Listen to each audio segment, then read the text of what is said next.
और अदिति दोनों सौतेली बहनें थी। सुकन्या की माँ आशा का उसके बचपन में ही देहांत हो गया था। उसके पिता मनोहर ने दूसरी शादी की और सुकन्या की सौतेली माँ सरिता के घर में आ गई। सरिता ने आते ही पूरे घर को अपने कब्जे में कर लिया। वो हमेशा सुकन्या से पहले अपनी सगी बेटी अदिति पर ध्यान देती थी। मम्मी ये देखो मेरा नया सूट, शाम के फंक्शन में ये कैसा लगेगा? ये तो बहुत सुंदर लग रहा है, रानी लगेगी बिल्कुल मेरी बेटी। मम्मी वो सुकन्या को क्या दोगी पहनने के लिए? वो भी तो हमारे साथ शादी में जा रही है, पहन लेगी कुछ भी जो उसका मन होगा। मेरे पास इतने पैसे नहीं है कि मैं उसके लिए भी नया सूट खरीदूं। वैसे भी तुम्हारे पापा का अब इतना काम नहीं बचा। मेरे लिए तुम्हें नया सूट लेकर देना जरूरी था। बहुत लोग आएंगे वहाँ, क्या पता कोई तुम्हें अमीर घर का लड़का पसंद कर ले।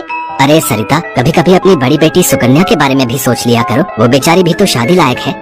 बस आ गए अपनी लाडली बेटी के बारे में चिंता करने। पता नहीं कौन से मनहूस दिन मेरी तुम्हारे साथ शादी हुई थी। जब से आई हूँ एक ही नाम तुम्हारे मुंह पर चढ़ा हुआ है। देखती हूँ सुकन्या सुकन्या। अरे तुम्हारी दूसरी बेटी अदिति भी कुंवारी है, वो भी तुम्हारी ही बेटी है। उसके बारे में भी कुछ सोचा करो। मैं हूँ जो पैसे जोड़ जोड़ कर अपनी बेटी को सूट दिलवाए है। अब शाम को चलने की तैयारी कर लो, बहुत बड़े बड़े लोग उस शादी में आएंगे। ये तो मेरी सहेली पुष्पा की बड़ी मेहरबानी है जो उसने हमें एक कार्ड दे दिया, वरना हम गरीबों को इस शहर में और इतनी बड़ी शादी में कौन पूछेगा। मनोहर को पता था कि सरिता का स्वभाव बहुत ही खड़ूस है, इसलिए वो चुपचाप अपने कमरे में चला जाता है। शाम को सब लोग शादी के लिए तैयार होते हैं। अदिति बहुत ही सुंदर सूट पहनकर तैयार होती है। सुकन्या के पास तो कपड़े ही नहीं थे। अचानक मनोहर सुकन्या के पास आता है। सुकन्या बेटी ये ले, ये तेरी माँ की साड़ी है, तू ये पहन कर तैयार हो जा। देख कितनी सुंदर साड़ी है, मेरे संदूक में रखी थी, मैं वही ढूंढ रहा था और आज मुझे मिल गई।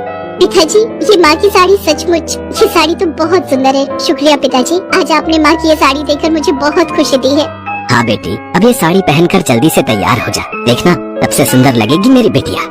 सुकन्या अपनी माँ की साड़ी पहनकर तैयार हो जाती है। सब लोग शादी में पहुँचते हैं। सरिता जानबूझकर अदिति को ही आगे कर रही थी ताकि वहाँ लोग अदिति को ही देखें। तभी एक बहुत ही बड़े परिवार के लड़के आशीष की नजर सुकन्या पर पड़ती है। सुकन्या बिल्कुल अकेली खड़ी थी। वो लड़का उसके पास आया और उससे बात करने लगा। हेलो, मेरा नाम आशीष है और आपका? जी मेरा नाम सुकन्या है। अच्छा नाम है आपका। वैसे आप यहाँ अकेली क्यों खड़ी हैं? चलिए ना, वहाँ डांस फ्लोर पर सब लोग डांस कर रहे हैं। आशीष को सुकन्या से बात करता देख सरिता आशीष के पास आती है। सुकन्या बेटा, तुम्हारे पापा तुम्हें बुला रहे हैं, इनके साथ अदिति डांस कर लेगी। अब हाँ, क्यों नहीं, प्लीज। मनोहर ने तो सुकन्या को बुलाया ही नहीं था। ये सब तो सरिता की चाल थी। थोड़ी देर बाद सुकन्या फिर से खड़ी थी। अदिति आशीष के साथ डांस करने लगती है। आशीष अभी भी सुकन्या की तरफ ही देख रहा था। शायद उसे सुकन्या पसंद आने लगी थी। आशीष पूरी शादी में सुकन्या से बात करने की कोशिश करता रहा, पर बार बार सरिता अदिति को बीच में लाने लगी। पर आशीष के मन में तो कुछ और ही चल रहा था। एक दिन जब सुकन्या घर के काम कर रही थी तो अचानक मनोहर के साथ आशीष और उसके माता पिता आ जाते हैं। सरिता, जाकर जल्दी से चाय नाश्ते का इंतजाम करो। घनश्याम जी अपने बेटे आशीष का रिश्ता हमारी सुकन्या के लिए लेकर आए हैं। क्या? सुकन्या के लिए आशीष का रिश्ता? ये कैसे हो सकता है? मनोहर की बात सुनकर सरिता चौंक जाती है। सुकन्या तो घर की झाड़ पोछ में मैले कुचैले कपड़ों में मानो ऐसी लग रही थी जैसे कीचड़ में कमल। वहीं अदिति सोफे पर आराम से बैठी थी। सब कुछ आशीष और उसके माता पिता के सामने था। सुकन्या बेटिया, जाओ जल्दी से तैयार हो जाओ। अदिति, जाओ अपनी दीदी को तैयार कर दो। कोई जरूरत नहीं है तुम्हें उसे तैयार करने की। तुम उसकी नौकर नहीं हो जो उसे तैयार करो, अपने आप हो जाएगी तैयार। ये रिश्ता उसके लिए आया है, अदिति उसकी नौकरानी नहीं है। अंदर चल रही सरिता और मनोहर की बातें थोड़ी थोड़ी आशीष और उसके माता पिता के कानों में आ रही थी, इसलिए मनोहर बाहर आ जाता है। मनोहर जी, हमारे बेटे आशीष को आपकी सुकन्या उस दिन बहुत पसंद आई थी और वैसे भी हम आशीष के लिए लड़की ढूंढ ही रहे थे, इसलिए अचानक ही आपको मैंने फोन मिला दिया। मेरी सुकन्या तो बहुत किस्मत वाली है जो आप जैसे इतने बड़े घर का रिश्ता उसके लिए आया, वरना हम तो, मैं आपको क्या ही कहूँ। घनश्याम जी, आपने सचमुच मुझ पर बहुत बड़ा उपकार किया है। नहीं नहीं मनोहर जी, इंसान दिल से अमीर होता है। आपने अपनी बेटी सुकन्या को जो संस्कार दिए हैं वो किसी धन दौलत से कम नहीं।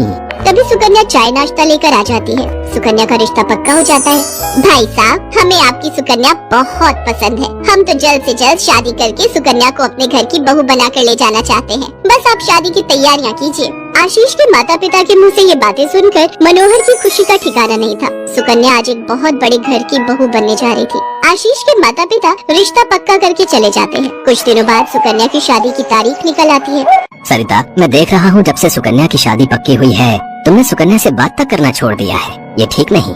तुम अपनी बेटी की शादी करो, मैं इस शादी में कोई हाथ नहीं लगाऊंगी। ये रिश्ता मेरी बेटी के लिए था। मैं चाहती थी आशीष के साथ अपनी बेटी का रिश्ता करना, पर तुम्हारी उस सुकन्या ने सब काम खराब कर दिया।